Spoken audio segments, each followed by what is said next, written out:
অতীতের যে দিনগুলো বন্ধুদের সাথে পার করেছি, যে বন্ধুগুলো আপনার ছিল সাথে, একসাথে ঘোরা, একসাথে ফেরা, একসাথে খেলাধুলা করা, আর সেই বন্ধুদের সাথে দেখা হয় না।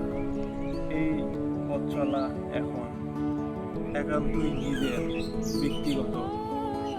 সবাই এক সময় পাশে ছিল, এখন আর কেউ নাই।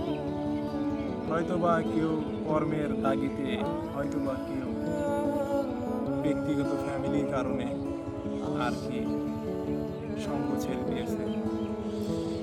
এটাই জীবনের বাস্তবতা, এটাই যে বন্ধু এক সময় থাকবে, এক সময় আবার কেউ থাকবে না।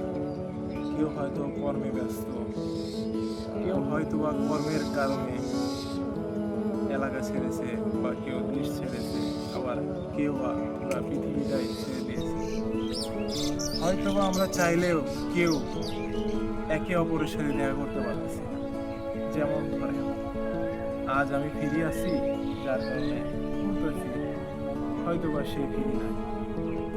সেই দিনগুলো খুব মিস করি, সেই দিনগুলো খুব মনে পড়ে। একসাথে আর তারাবি নামাজ হয় না, একসাথে আর ইফতারি খাওয়া হয় না, একসাথে আর তারাবি নামাজ পর ঘোরাফেরা হয় না, অন্যের গাছের ফল চুরি করা হয় না। খুব মিস করি তোমাদের।